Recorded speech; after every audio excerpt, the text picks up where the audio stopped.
Perfeito, gravando para quem não puder estar aqui agora.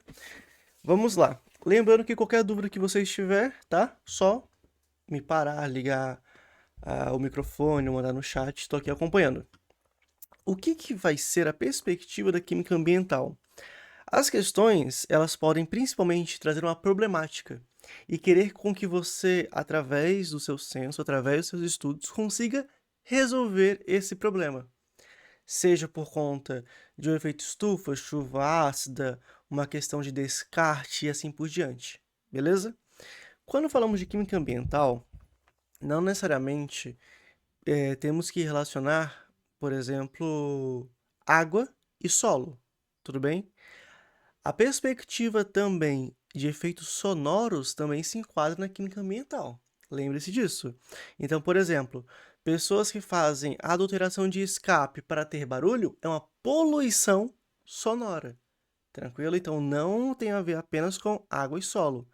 A perspectiva, ar também, né? A perspectiva do som também se enquadra com química ambiental, beleza? Primeiro ponto, qual que é a perspectiva de um efeito estufa? Primeiro, o que é uma estufa? Quando a gente fala em estufa, isso se remete muito a, por exemplo, alguns tipos de plantações, alguns tipos de flores, orquídeas ou o que for, que é justamente um ambiente isolado, isolado na perspectiva de possíveis predadores, mas um ambiente que quando a energia solar ela entra, ela tem dificuldade para sair, fazendo com que o ambiente fique um pouco mais quente. E essa é a perspectiva de uma estufa. A Terra, ela tem-se o seu efeito estufa justamente por conta da retenção da energia solar por meio dos gases poluentes. Como assim? Efeito estufa. A energia proveniente do Sol é responsável por manter a superfície e a atmosfera da Terra aquecida. Fechou? Isso é normal. Isso é comum. Isso é para acontecer normalmente. Afinal, se não fosse o efeito estufa da Terra, nós não teríamos vida. Fato. Beleza? Mas o que acontece? Grande parte da luz solar que chega à Terra é absorvida por superfície. Beleza? Por quê? O restante fica retido nos gases da atmosfera. Então, o que era para acontecer? A energia solar vem, chega na Terra e ela volta, beleza? Ela passa pela camada de ozônio, passa por tudo, chega na Terra, é absorvida pelas plantas e afins, e o certo seria ela voltar ou parte ficar presa. Mas, como temos vários gases poluentes, eles retêm essa energia, aumentando o seu grau vibracional. Exemplo, dióxido de carbono. Se eu tenho muito dióxido de carbono na atmosfera, a luz solar, esses raios que são emitidos, eles vão chegar até a Terra e na hora de voltar, o dióxido de carbono faz o quê? Retém e começa a se vibrar. E ele fica lá, ele fica lá. E o que ele vai fazer? Tornar a Terra mais aquecida. Tanto é que vocês percebem que a cada dia que passa está ficando mais quente, certo? Tanto é que tem até um livro que ele fala bem assim: não é a cada dia que passa que fica mais quente, é o hoje que é mais frio que o amanhã. Eu falei, carai, tem nexo. Mas por quê? Quanto mais poluição, mais vai agravar o efeito estufa. Fechou?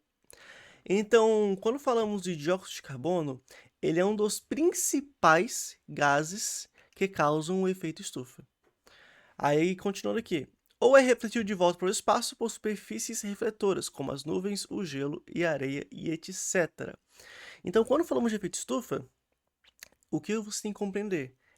Faz parte do ciclo normal do planeta Terra. Então, se não houvesse poluição, eu tenho esses gases e vai ocasionar o quê? O efeito estufa. Mas o que nós estamos fazendo, nós, eu digo assim, seres humanos, estamos agravando o efeito estufa, beleza? Então não é que o ser humano criou o efeito estufa, não. Isso já é normal, já é natural. Mas nós agravamos. Então, ó, o efeito estufa constitui um fenômeno natural de manutenção da temperatura média da atmosfera do nosso planeta durante séculos. Então é natural. Mas, mesmo sendo uma perspectiva natural, nós agravamos e temos vários problemas ambientais por conta disso. E aí vem, porém, O aumento da quantidade de CO2 no ar, oriundo do desmatamento, da queima de combustíveis derivados de fontes não renováveis, além da presença de poluentes como o CFC, que no caso é o clorofluorocarbonetos, né? E o N2O, que são óxidos nitrogenados, tem acarretado o aumento do efeito estufa, o que transforma em um problema ambiental. Existe também outro gás que impacta muito o efeito estufa, que é o gás metano, é o CH4. Mas ele é proveniente da onde? Flatulência de bovinos, principalmente. Conforme a população cresce, precisamos de mais carne. Mais carne, mais gado. Mais gado, mais flatulência. Mais flatulência, mais agrava o efeito estufa. Então, querendo ou não, isso aí é um ciclo vicioso, certo? Outro ponto importante é que o CFC, ele agrava o efeito estufa, mas não em grande quantidade. O CFC ele impacta diretamente lá na camada de ozônio, tudo bem? Então, toda vez que você pensar em CFC, pense em camada de ozônio, fechou? Lá na frente eu vou explicar o porquê. E outro ponto importante, a gente fala muito que o CO2 é proveniente do desmatamento e da queima de combustíveis fósseis, né? Mas se eu for falar bem assim, gente, usina hidrelétrica emite CO2? E outra pergunta, carros elétricos, por exemplo, Tesla, BYD, enfim, emitem CO2? Emitem. Emitem. Você pode até pensar, ué, mas como assim? A hidrelétrica, ela pega o movimento da água, gira a turbina, transforma a energia cinética em energia elétrica, certo? Mas até a formação da hidrelétrica é quantificada a questão de quanto CO2 é liberado. Então, quando falamos, por exemplo, de usina hidrelétrica, é um dos grandes emissores de CO2 também, beleza? É um dos grandes emissores de CO2. E não só pela construção, mas também pelo desvio do rio. As hidrelétricas, quando elas são formadas, acontece principalmente o desvio do rio. O rio desviou, ele vai ser desviado para uma área onde a vegetação, ela em específico, ela não está propensa a um solo alagado. Então o que acontece com aquelas árvores? Elas vão se decompondo ao longo dos anos. E a ideia de se decompor ao longo dos anos, o que acontece? Ela vai se decompor em CO2, em metano e assim por diante. Da bateria do carro elétrico, eu vou explicar agora. Porque, por exemplo, a gente fala, nossa, carro elétrico emite CO2? Emite. Mas não por conta do funcionamento, mas é contabilizado por meio da sua produção. Por exemplo, um carro a combustão, um carro normal a combustão, popular, ele emite 2,45 mols de CO2 por quilômetro rodado, é por quilômetro rodado. 2,45 mols de CO2. O carro elétrico, em específico, é contabilizado que se emite 0,45 mol de CO2. Ah, Rodrigo, é bem menos? É bem menos. Mas por que é contabilizado? Porque para você formar uma bateria, tem todo um processo de eletroquímica, tem todo um processo de quê? De oxidação, de matérias metálicas. Então, tudo isso é contabilizado. Então, a mesma coisa que eu falo o quê? O trabalho da formação de um carro elétrico, seja suas baterias, seja o seu carro em específico, é muito mais trabalhoso, então emite muito mais CO2.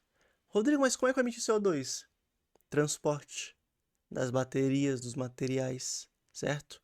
A emissão dos gases na formação das baterias assim por diante. Sabe como é que você pode avaliar? Pesquisa o preço de uma bateria de um carro elétrico. Se um carro elétrico ele dá pau na bateria, o preço da bateria é quase um novo. Para você ver o valor em específico agregado à bateria. Então tudo isso é contabilizado também na perspectiva de quê? Do CO2 emitido. Tirei sua dúvida, Nicole? É até estranho de falar, nossa, mas carro elétrico emite CO2? Emite, porque é contabilizado a partir da sua fabricação. Tanto é que tem até um parâmetro. Quanto CO2...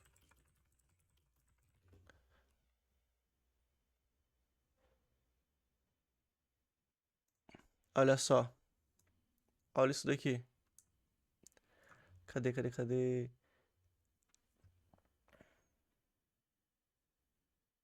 Bateria menor emite 24,2 toneladas de CO2 até 200 mil km, enquanto a bateria maior 26,3 na mesma quilometragem. Então, quando falamos de carro elétrico, ele não tem escape, né? Ele não emite diretamente, mas ele emite indiretamente. E olha isso aqui, ó. O carro elétrico é mais poluente que o carro a combustão. Existem vários estudos sobre isso, vários estudos sobre isso. Então, não é que o carro elétrico é menos poluente ou não é poluente, mas o carro elétrico, ele não é poluente a partir do seu uso, a partir no seu método ativo. Ele não é poluente de forma direta, mas de forma indireta ele é poluente. Entenderam? Claro que existem vários outros fatores a serem calculados. É porque quando uma fabricadora de carros elétricos elas vão fabricar, claro que ela coloca os valores assim menores possíveis, os mais irrisórios possíveis. Não, nossa fabricação é totalmente verde e assim por diante. Mas sabemos que não é muito assim a ideia. Então, principais gases que agravam o efeito estufa: dióxido de carbono, a água e o metano. Rodrigo, mas a água? Sim. Aí tu pensa comigo, água a vapor, tá? Não é água gasosa. No caso, não é água como gás. Quando falamos da água, em contrapartida tem o quê? Se a Terra vai ficando mais aquecida, a água vai evaporar com mais facilidade. Se a água evapora com mais facilidade, ela vai agravar o efeito estufa, fazendo o quê? Com que a Terra fique mais aquecida. Então perceba que é um ciclo vicioso, cara. Por exemplo, eu moro numa região que nós temos aqui um rio, que é o Rio Madeira, e em específico está em época de seca. Seca. E, cara, tem alguns leitos que tá totalmente seco, onde nunca ficou, quase desértico. E para onde foi essa água? Temperatura alta, a água vai aquecendo, vira vapor. Essa água vapor agrava o efeito estufa e vai aquecer mais. Então, é um ciclo vicioso. Tudo bem? É um ciclo vicioso. Principais problemas causados: primeiro, derretimento de geleiras. Todo mundo já sabe esse problema em específico, já viu em algum documentário. Segundo, secas intensas, que é o que eu destaquei anteriormente, certo? E terceiro, desertificação de regiões do planeta. Deixa eu explicar para vocês aqui uma imagem. Olha como é que está, por exemplo, aqui na minha região, tem um rio, que é o Rio Madeira. Ficou horrível essa imagem. Pronto. Olha como é que tá o leito do Rio Madeira. Esse aqui é o leito do Rio Madeira. Simplesmente, essa região aqui, ela está totalmente numa seca intensa. E olha que em si é um dos maiores rios do Brasil. Aqui é o Rio Madeira. Essa aqui é a minha cidadezinha. Claro que não é essa mesma região que está assim, tá? Mas é lá a parte do começo, a parte do leito. Então, simplesmente, isso aqui, agravar, Rodrigo, mas está prejudicando mais a região norte. Isso aqui vai impactar todo o Brasil, gente. Todo o Brasil. E outra coisa que você tem que lembrar. A água doce é um recurso finito.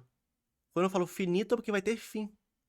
Aí tu pensa que o valor da água potável está aumentando, o galão, certo?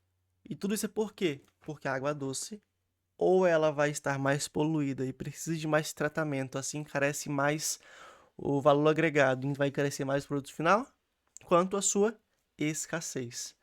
Em outras regiões do planeta Terra, outras regiões da Terra, né, existe uma perspectiva de se tratar a água salgada. O tratamento da água salgada é proveniente de um processo chamado de osmose reversa. Então é simplesmente eu retirar o sal da água. É possível? É possível, mas é horrível o sabor.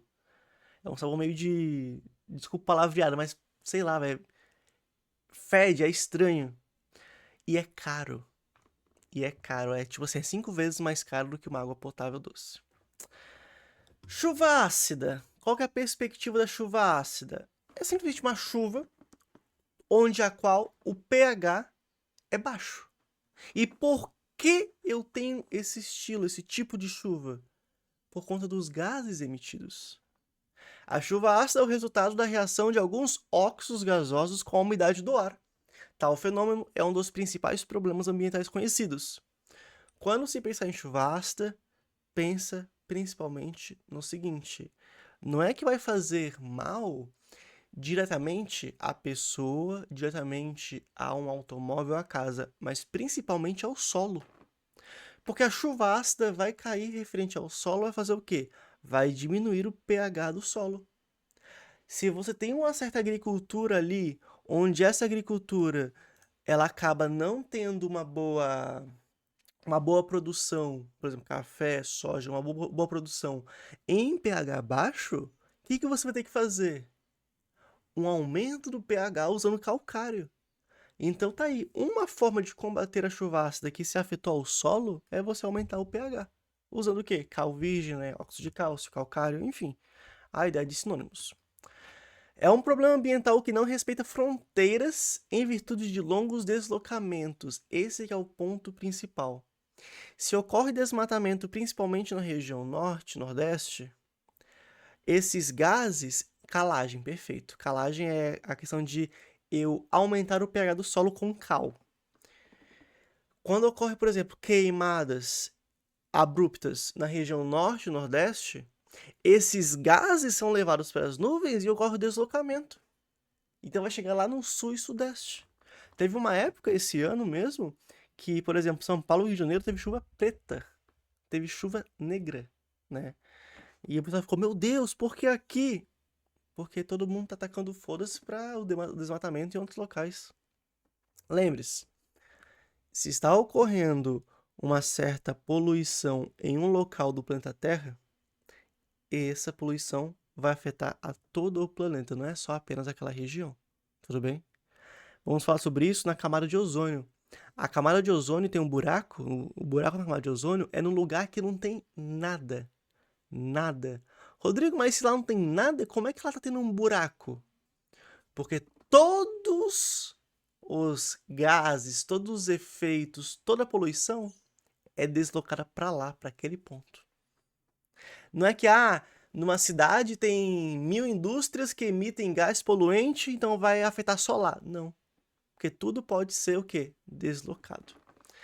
A chuva, mesmo aquela formada em atmosferas não poluídas, é ácida devido à presença de dióxido de carbono no ar. Esse gás reage com a água, originando gás carbônico. Uma coisa que eu quero conversar com vocês é a ideia do seguinte. É essa ideia do CO2. E isso aqui é passível de prova, tá? Tá. Quando falamos na perspectiva do CO2 mais água, nós sabemos que a tendência é eu formar o quê? O ácido carbônico, certo? O ácido carbônico. E o mais engraçado é que esse ácido aqui, ele é um ácido o quê? Fraco. Ele é fraco, ele é instável. Por que a gente fala que ele é instável? Porque ele facilmente se decompõe em o quê? CO2 e água de volta. Ele facilmente volta, certo? Rodrigo, mas e se ele não se decompor? Aí ele tem uma chance dele se ionizar e formar dois íons H+, mais o íon carbonato. E qual que é o problema desse, meu camarada? Íon carbonato, toda vez que você vê esse íon aqui em prova, pensa em cálcio, beleza? Íon carbonato é um dos grandes ladrões de cálcio. E o que vai acontecer? Se eu tenho uma chuva ácida formada por esse ácido fraco em específico no mar, e ocorrer a sua ionização, você vai ter íons carbonato no mar. No mar, eu tenho quantidades de cálcio em específico que são principalmente para animais aquáticos. Corais, ostras, alguns crustáceos, certo? Então, o que acontece? Eu vou roubar o cálcio, eu vou roubar o cálcio, eu vou roubar o cálcio, eu vou roubar o cálcio. E o que vai acontecer? As populações de corais vão ficando menores, mais frágeis e com baixa coloração. Se você pegar, por exemplo, uma perspectiva de corais há 50 anos atrás, fotos de corais eram uns puta corais. Hoje em dia é pequenininho. Então, para você ver como é que a emissão de CO2 impacta até na questão aquática. Quando a gente pensa em corais,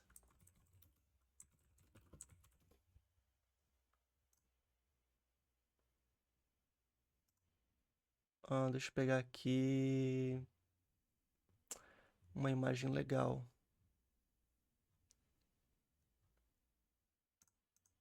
Corais comparativo 50 anos. Deixa eu ver se tem essa imagem aqui.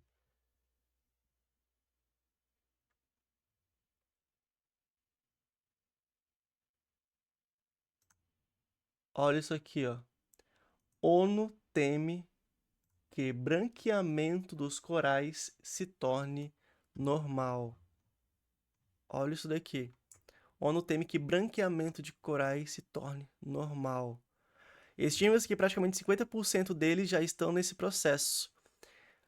Olha a diferença da esquerda para a direita. Esse branqueamento tem tudo a ver o quê? Com o cálcio, a falta de cálcio na água, com a biodiversidade e assim por diante. E tudo isso é impactado pelo quê? Pelo gás CO2 emitido. Então, tudo isso aqui é impactado pelo gás CO2. E lembre-se também que corais, eles não só estão lá para trazer uma lindeza ao mar, eles também são casas, né, moradias para vários animais aquáticos, né? Enfim, quando falamos da chuva ácida, também temos outros gases importantes. Gases aqui de enxofre, qual que é o ponto principal? Gases de enxofre. Sabemos que o enxofre, se ele sofre uma oxidação, uma combustão, ele forma um SO2. Se esse SO2 ele sofre uma posterior combustão, ele forma o SO3. Se esse SO3 sobe para a atmosfera e entra em contato com a água, ele forma o ácido sulfúrico, que é um ácido forte. Professor, sobre a chuva ácida, há materiais que sejam mais suscetíveis que outros? Por exemplo, uma pedra de mármore e uma barra de ferro. A diferença entre quem se degrada mais ou menos entre eles? Não, sim. A diferença é sobre quem se degrada mais ou menos. Mas, por exemplo, se eu falo barra de ferro, o que vai acontecer com o ferro? Ele vai se oxidar com facilidade. Agora, uma pedra de mármore, ela não vai se decompor com facilidade. Ela demora anos e anos e anos. Ainda mais porque o mármore ele demorou anos e anos e anos para se formar. Então eu não entendi um pouco sua pergunta, talvez. Mas sobre essa perspectiva de degradar, decompor, o mármore é muito mais difícil de se degradar comparado a uma barra de ferro. Olha que ponto interessante aqui, enxofre. Onde que temos enxofre que pode ocasionar chuva ácida? Em óleo diesel. Tanto é que óleo diesel é rico em enxofre. Ao longo dos anos, foi se estudando motores a combustão para diminuir a quantidade de enxofre.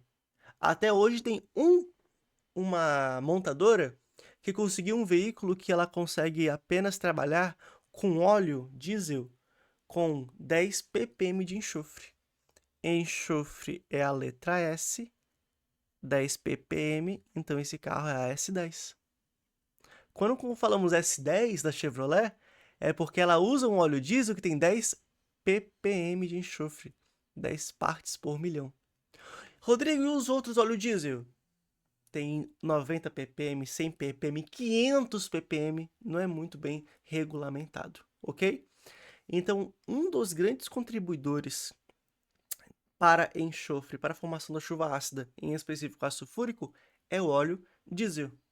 E quando falamos de óleo diesel, não tem a ver só com carros não, tá? Também tem a ver com as termoelétricas. O que são termoelétricas? São usinas que utilizam a energia térmica através da queima do óleo diesel para gerar energia elétrica. Então, as termoelétricas, pela queima de óleo diesel, emitem grande quantidade de enxofre para a atmosfera. Beleza? E lembrando que se acontecer apenas uma oxidação, eu vou ter o SO3. E o SO3 com a água forma o ácido que? Sulfuroso. Beleza? Aqui se for meio mal. Tá certo. H2S... Ah, não. H2SO... Ah, tá. S3, desculpa. SO2. Se for apenas uma oxidação. Se for duas oxidações, forma o ácido sulfúrico. Se for uma oxidação, forma o ácido sulfuroso. Esse ponto aqui é importante. Tudo bem? Sulfuroso H2SO3. Sulfúrico H2SO4. Outra perspectiva dos gases emitidos que provocam a chuva ácida estão os gases nitrogenados, tanto o monóxido de nitrogênio quanto o dióxido de nitrogênio. Só que esses, em específico, são mais pela chuva, ou são mais por indústrias, tudo bem? Rodrigo, essa fumaça aqui subindo é tipo Simpson. É tipo aquela perspectiva que você vê lá nos desenhos dos Simpsons? Não. Aquilo lá é de usina termonuclear. E aquilo lá simplesmente é água, tudo bem? E sabemos já que a água afeta o quê? O efeito estufa. Daqui a pouco eu vou explicar como que funciona uma usina termonuclear. Então, chuva ácida. Precipitações pluviométricas, cujo pH da água é inferior a 5,6, que aí no caso já se destaca em meio ácido, né? Porque acima de 5,6 próximo de 7 a gente chama de ligeiramente ácido. Beleza? Falei. E as consequências da chuva ácida? Já falei também. Diminuição do pH, desgastes de monumentos de metais e mármore e problemas de saúde. Quando a gente fala de desgaste de monumentos, sabe o que é interessante? A estátua da Liberdade. Quando a gente pensa na Estátua da Liberdade, a gente pensa nela como? Verde, né? Mas se eu te mostrar como que ela era antes. Olha como é que ela era antes. Isso aqui é real, tá? Tinha essa cor acobreada. E depois ela ficou esverdeada. Um dos principais pontos é a chuva ácida. Um dos principais, né? Outro dos principais é a perspectiva da maresia, que impacta na oxirredução desse meu material metálico. Então perceba que até grandes monumentos são impactados. Ah, Rodrigo, tem risco do Cristo Redentor? Não, porque o Cristo Redentor não é metal, né? E não tem um metal externo, mas sim uma perspectiva mais acimentada. Esse é o termo correto. Camada de ozônio. Região da estratosfera terrestre responsável pela proteção da Terra contra raios ultravioleta. Ou seja, o raio é emitido, o que a camada de ozônio vai fazer? Ela vai meio que filtrar, ela vai meio que reter parte e deixar com que apenas um pouco entre, tudo bem? Qual o problema? Se estamos impactando na sua destruição, simplesmente eu vou ter uma camada mais fina, então eu vou ter menos proteção, mais energia entra, mais se agrava a energia no planeta Terra. Ali, ó, o ozônio se decompõe produzindo oxigênio molecular, dando origem ao que chamamos de buraco na camada de ozônio e expondo a superfície. Mas essa decomposição, gente, é natural. Tudo bem? É natural. Como assim? Simplesmente o ozônio ele se decompõe em gás oxigênio e se recompõe a ozônio sem nenhum problema. Isso aqui é natural. Faz parte do ciclo comum. Mas o que a gente faz? É muito emitido CFC. O que é CFC? Clorofluorcarbonetos. Simplesmente esse gás aqui, ele entra nesse meu ciclo, vou fazer bem assim, ó. Vou fazer um ciclo com vocês, que é mais fácil a interpretação. Imagine que eu tenho um ozônio.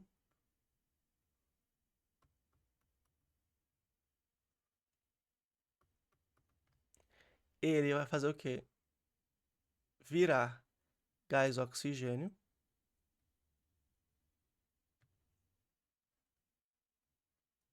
E depois eu viro ozônio. Beleza? Então tem um ciclo perfeito. Esse que é o nome. Catalisa. Cara, esse que é o nome sensacional, já caiu em prova. Só arrumar aqui. Catalisa. O que acontece? Isso aqui é uma reação. Isso aqui é um ciclo, é uma reação reversível. Mas o CFC, ele é um ladrão. Então grava assim, ele é um ladrão, beleza? Ele é um ladrão. Ele vai entrar nesse meu esquema e vai roubar o oxigênio. Quando ele rouba o oxigênio, ele vai formar o CFCO. Ah, Rodrigo, eu roubo o oxigênio, então eu vou e volto a CO2, certo? Só que aí depois ele solta o oxigênio para a atmosfera. E ele volta para roubar mais. Então eu posso falar que o CFC que foi emitido há 80 anos atrás, tá até agora lá, reagindo. Ele tá, entra, pega o oxigênio, sai, larga o oxigênio. Entra, pega o oxigênio, sai, larga o oxigênio. Tá assim. É tipo ter um ladrão que vai na mesma casa porque ele sabe que ali é desprotegido. Não é que ele pega um oxigênio, sai, vai embora e fica feliz, não. Ele solta esse oxigênio, solta como O-, entra no ciclo de novo, rouba mais um oxigênio, solta outro O-, esse O- aqui vira O2, e esse O2 não consegue voltar a CO3. Não consegue voltar a ser ozônio. E aí que entra um termo. O CFC, ele é chamado de catalisador. Por quê? Porque ele acelera a degradação. Ah, Rodrigo, mas eu estudei lá em equilíbrio químico que catalisador não desloca o equilíbrio, não altera o equilíbrio. O CFC ele acaba sendo uma exceção nesse caso. Por quê? Porque quando ele percebe que pode voltar para o ciclo, ele solta o oxigênio longe da reação, ele não mantém na reação. Se fosse dentro da reação que ele soltasse o a menos, O2 com a menos, eu voltava, mas ele não solta dentro da reação. Ele solta longe, beleza? Então o que o CFC faz? Degrada a camada de ozônio. Fazendo o quê? Catalisando essa reação. Beleza? Grava isso, por favor. Rodrigo, mas onde que tem CFC? CFC antigamente ele era um gás muito utilizado em laques de cabelo e também como gás refrigerador para geladeiras, freezers e assim por diante. Hoje ele foi trocado pelo C-pentano, mas depois de anos e anos e anos de uso. Sabe aqueles filmes antigos que mostram várias pessoas se intoxicando de laque? E um monte de laque, um monte de laque, um monte de laque? Um gás que tinha ali era puro CFC. Então aquela época foi uma das grandes causadoras do buraco na camada de ozônio. Justamente porque eles não tinham nada, nenhum estudo sobre os gases e como ele poderia poluir o meio ambiente. Beleza? Então, o processo de decomposição mais acelerado é o que ocorre pelo CFC. Portanto, é o mais preocupante. Os clorofluorcarbonetos são compostos sintéticos usados como fluidos refrigerantes em aparelhos de ar-condicionado e refrigeradores, porém caíram em desuso devido à destruição na camada de ozônio, justamente. A ideia de cair em desuso é o quê? Uma legislação vigente alterou toda essa ideia. Outro ponto importante é o seguinte: escapamento. Sempre tem aquelas pessoas que gostam de fazer adulteração em escapes, certo? Quando eu falo em adulteração de escape, muitas pessoas alteram para fazer mais barulho. Por que que policiais e afins batem muito em cima disso por dois fatores. O primeiro, poluição sonora, e o outro, poluição do ar. Um escape adulterado, ele simplesmente acaba emitindo mais CO2. Tudo bem? E outra, um escape adulterado, ele não vai ter os catalisadores. Os escapes originais têm nele catalisadores. Um ródio, uma platina, que vão auxiliar no processo de oxidação. Então grava isso. Escapamento veicular tem o quê? Catalisador. Grava isso, por favor. Beleza? Então, destruição da camada de ozônio. O ozônio em específico é um gás azulado, de cheiro forte e altamente oxidante. Principais responsáveis: NO, NO2 e CFC. Desses três, qual é o pior? O CFC. Beleza? Smog fotoquímico. Vou só pegar um pouco mais de água e a gente começa smog. Só um segundo. Que a garganta ficou seca.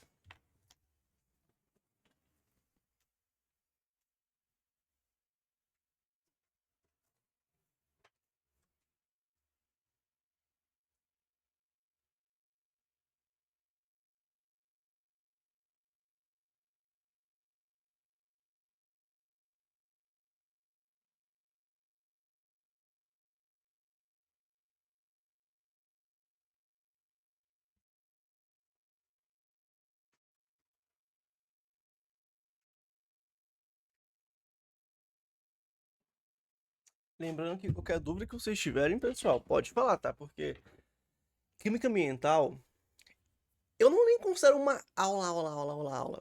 É mais uma perspectiva como é que se pode expressar? Conversa, debate. Porque quebra muitos paradigmas. Ó, pode repetir a questão do catalisador do escapamento? Posso. Vou pegar aqui uma imagem para você. Escapamento, catalisador. Todo mundo já percebeu? Não sei se vocês já viram uma imagem de um escapamento. Mas caiu até no Enem. Isso aqui é um escapamento. Existe o coletor, que simplesmente é onde pega-se os gases, né, provenientes da combustão. Aí existe o catalisador, existe a parte que é o silenciador, o tubo de ligamento, abafador e ponteira. Tem gente que altera só a ponteira para fazer mais barulho, mas tem gente que faz uma adulteração em todo o escape, a depender do carro, para fazer a questão de stages, remap e assim por diante. Essa parte aqui de catalisador, ela é responsável por dois motivos. Primeiro motivo, existe a combustão completa, combustão. Existe a completa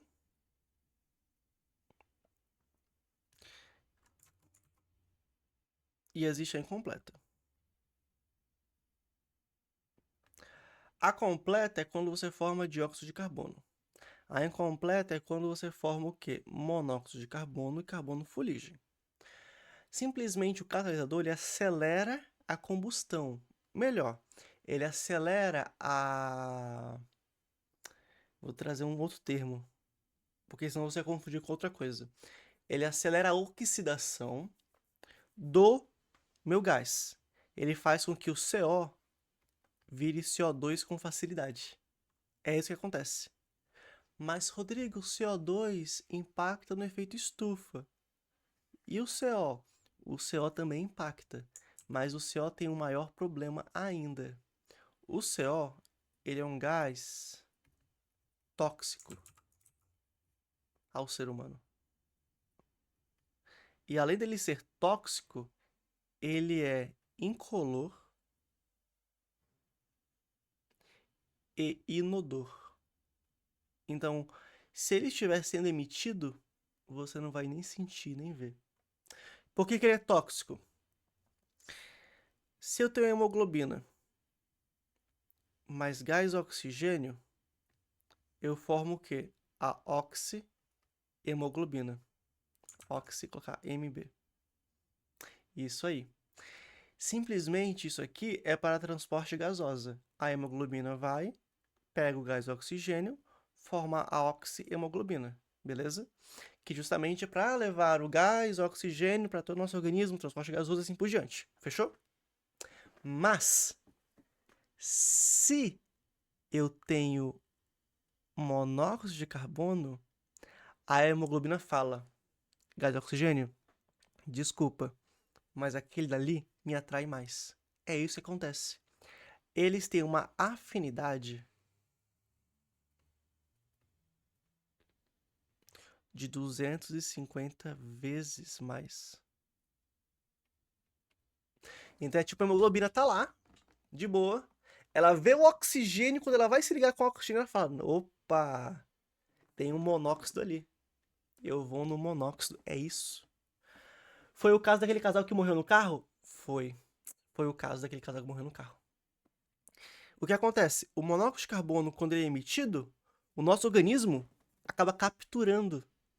E aí a gente não tem transporte gasoso. Se não vou ter oxigênio, não vou ter oxihemoglobina. Se não vou ter oxigênio, gente, não vou ter oxihemoglobina, você vai ficando o quê? Mais lento, você vai ficando mais cansado, vai te dando sono até virar óbito. E olha que ele é incolor e inodor. A Nicole perguntou, foi o caso daquele casal que morreu no carro? Várias pessoas já morreram no carro por conta de monóxido de carbono. Mas por dois fatores. Tudo depende. Primeiro, do veículo, porque veículo de maior cilindragem, né, mais potente, emite mais gases.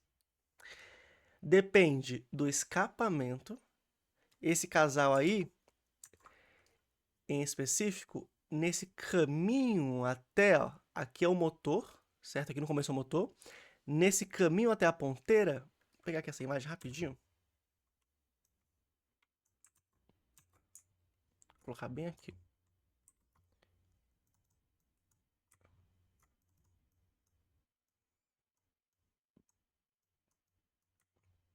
Nesse caminho até a ponteira, porque aqui é o quê? Aqui no começo é o motor, certo? E aqui é o final, que é a saída. Esse casal em específico foi observado que tinha um furo no escapamento. E esse furo levava gás para dentro da cabine do carro.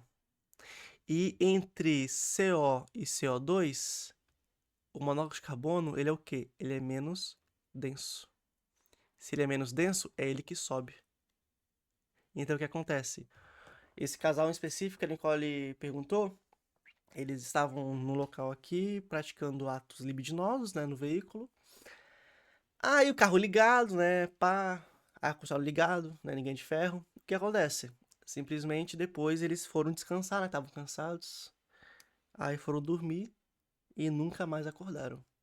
Simplesmente porque o seu organismo estava pegando monóxido de carbono do que gás oxigênio. Do ano passado para esse ano, também teve uns rapazes que morreram lá em Balneário Camboriú, numa BMW 320i azul. E simplesmente foi essa mesma ideia. Foi uma modificação que fizeram no motor, caseira, cachorra essa modificação. E simplesmente estava levando o monóxido de carbono para dentro do veículo pelo painel do carro. Pelo painel do carro. Foi uma vedação errada que fizeram. Então perceba que a ideia de eu ter um escape de qualidade, um escape original e também com catalisador, evita até alguns tipos de mortes. Dependendo da região que você more, se for uma região aqui no Brasil fria, algumas casas possuem aquecimento de água por monóxido de carbono. Uma vez eu conheci uma pessoa que ela falou que a melhor amiga dela morreu em Rio de Janeiro, porque a casa que ela tava, o aquecimento da água era por monóxido de carbono e ela não sabia regular. Aí ela abriu, começou a tomar banho lá e simplesmente depois só encontraram ela morta no banheiro. Então o que acontece? Isso é um perigo. Nos Estados Unidos, é normal as casas terem sensores de monóxido de carbono. Mas por quê?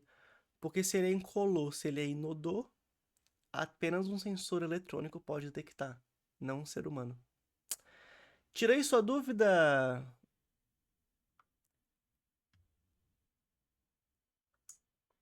Rebouças. Eu tentar falar seu nome, mas não deu certo, não. Então, sobre a questão de catalisador, a principal importância é essa, né? Claro que um guarda de trânsito não vai explicar direitinho, tipo, você não pode adulterar seu escape porque isso não, ele vai falar, faz barulho. Ou ele vai pegar teu ouvido e colocar na ponteira e acelerar, né? Mas enfim, continuando. Smog fotoquímico. Esse assunto de smog fotoquímico faz tempo que eu não vejo cair em questão. Mas, vamos lá. O que é o smog fotoquímico? É uma neblina amarelada que ocorre na atmosfera de grandes cidades pelo mundo afora como consequência da poluição do ar. Simplesmente é uma poluição onde os gases eles não conseguem subir, eles ficam presos. E esse gás principalmente é o gás ozônio. Então é também chamado de ozônio troposférico. O fenômeno ocorre principalmente devido à presença de certos gases na atmosfera. Óxido nítrico é um deles, produzido pelos motores de veículos. Compostos orgânicos voláteis, COVs, como por exemplo hidrocarbonetos, provenientes de reação de combustão incompleta e da evaporação de solventes ou combustíveis voláteis. E o produto final do smog são ozônio e ácido nítrico, além de compostos orgânicos parcialmente oxidados. Outro ponto Rebouça sobre o catalisador é por conta disso aqui, ó, óxido nítrico. Alguns veículos têm a liberação disso pela mistura que tem na gasolina, mas isso aí já é um outro ponto mais específico, mal cai. Isso aqui é o smog fotoquímico. Simplesmente os gases, e principalmente o ozônio, ele fica retido na troposfera. E se ele fica retido na troposfera, ele acaba fazendo o quê? Trazendo essa neblina. E não é que o ozônio é produzido, não, ele é formado. Porque se eu formo monóxido de nitrogênio, ele vai fazer o quê? Roubar um oxigênio do gás oxigênio. Então esse oxigênio sozinho vai se ligar a um outro gás e formar o ozônio. É muito doido. As últimas questões que caíram sobre isso foi só pela perspectiva de o que é o smog fotoquímico, onde se forma e qual que é o produto final do smog. Aqui eu trouxe ozônio e ácido nítrico, mas em questões só cobra o termo do ozônio, beleza? Resíduo sólido e lixo. Isso aqui é bem importante a perspectiva, é bem simples também. Resíduo sólido é todo o material que é descartado como lixo, coletado e transportado por um meio que não seja a água. Por exemplo, lixo doméstico, entulho de construção e maiores produtores de resíduos sólidos são construção civil e atividades comerciais industriais e o lixo doméstico. Rodrigo, nessa perspectiva de resíduo sólido e lixo, entra a ideia da seletividade, tudo isso, gente, tudo isso.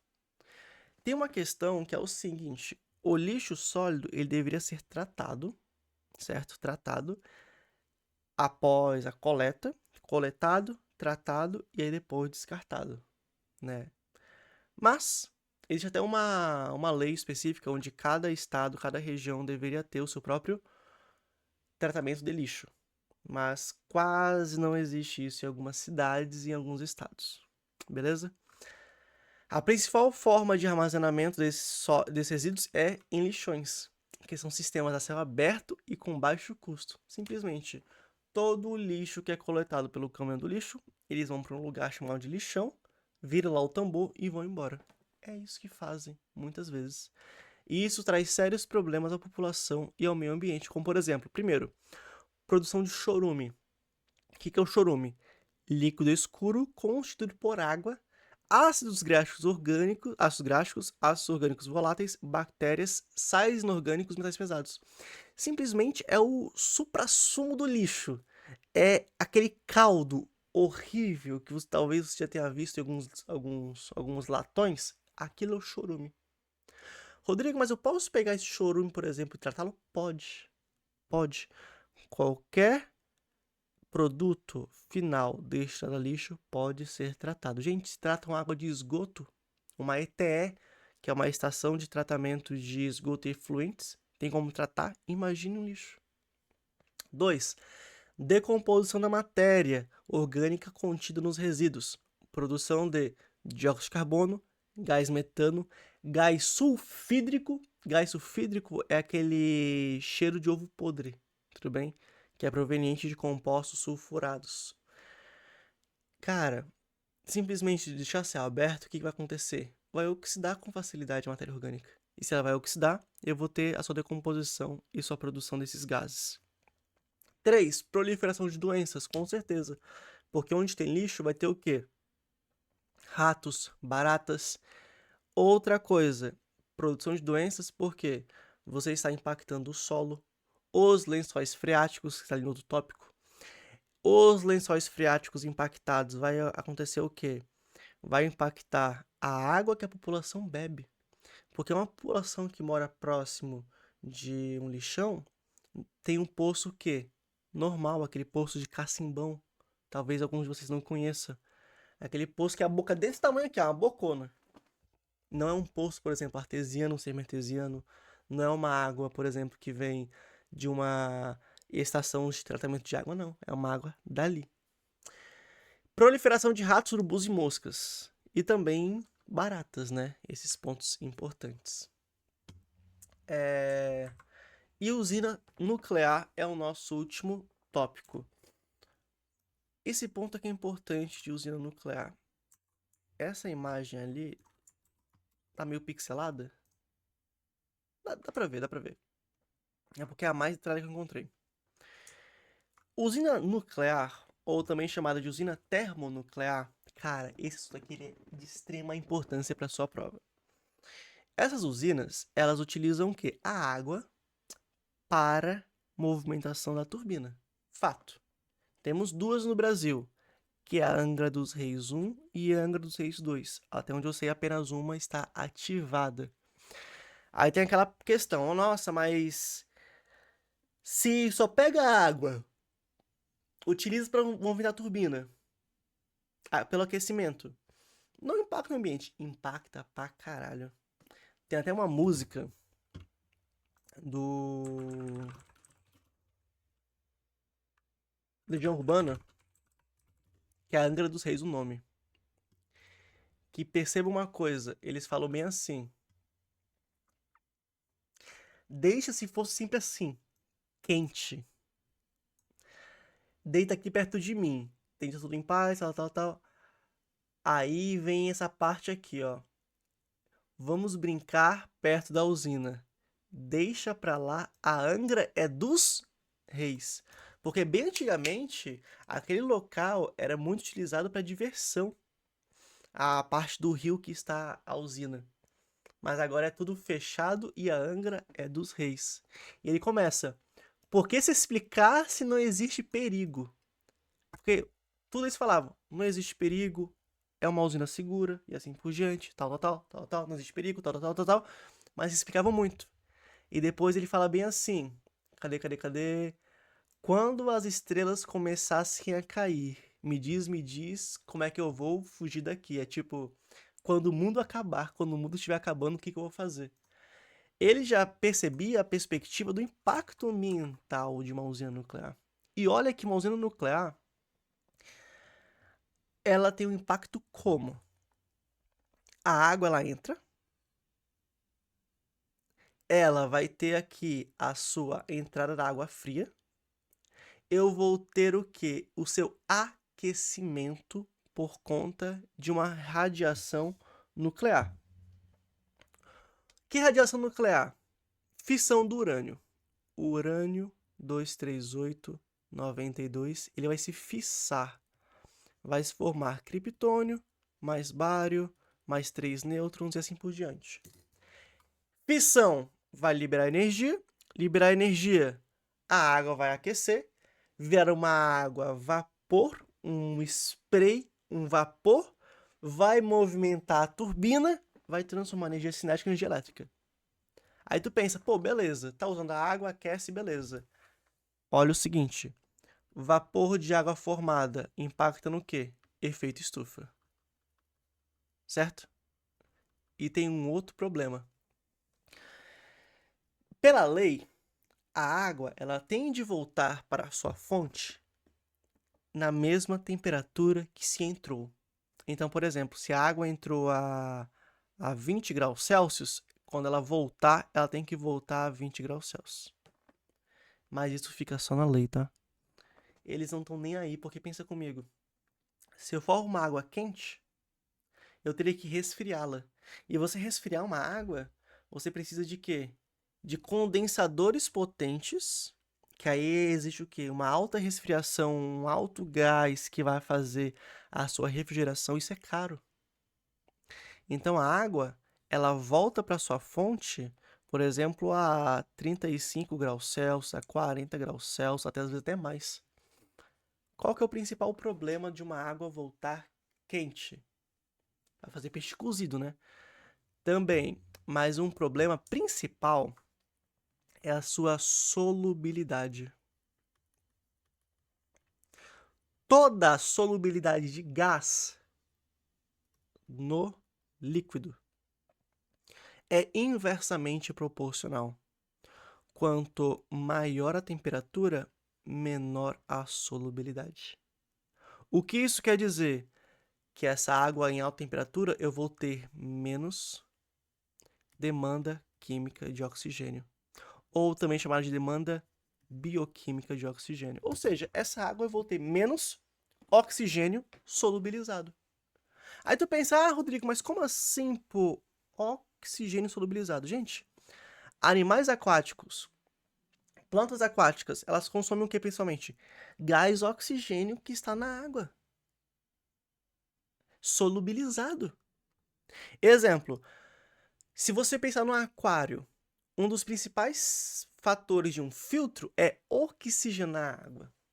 Se você vai numa piscicultura, onde simplesmente os peixes estão em uma espécie de represa, você tem que ter um oxigenador de água. Então, tudo é uma perspectiva de eu ter oxigênio solubilizado na água. Agora, se a temperatura é alta, eu não consigo ter grande quantidade de gás solubilizado. E se você não consegue, o que vai acontecer? Vai afetar diretamente a fauna e a flora aquática. Beleza? Então, o ponto principal de uma usina termonuclear é esse: menos solubilidade de gás no líquido. Por favor, grave esse esquema. Além do efeito estufa, né, ocasionado pelo aumento do vapor de água na atmosfera. Então, por exemplo, viu a boca de uma usina termonuclear? Esse vapor é o quê? É simplesmente água. Mas até a água ela impacta no efeito estufa de forma negativa.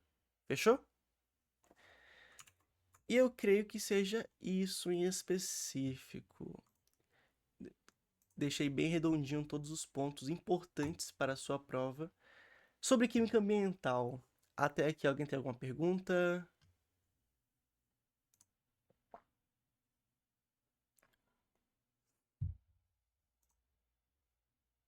Cadê? Fechou então, pessoal. Para quem chegou depois, quiser rever, daqui a uns 20 minutinhos já vai estar lá no YouTube, tá? Agradeço a participação de vocês, lembrando que amanhã será horário normal, 19 horas. Talvez eu tenha que alterar o horário de sexta-feira, mas aí antes de alterar, eu aviso vocês, né, com antecedência e mando lá no grupo, beleza? Porque talvez eu tenha que substituir um professor num local presencial, aí fica complicado se eu der de manhã. Mas eu vou ver direitinho e aviso vocês, beleza? Uma boa continuação, não, que isso, obrigado. Uma boa continuação de estudo para vocês, né? Afinal, vocês vão continuar estudando. Tá. E uma boa manhã para vocês, tá? Tchau, tchau. Até a próxima.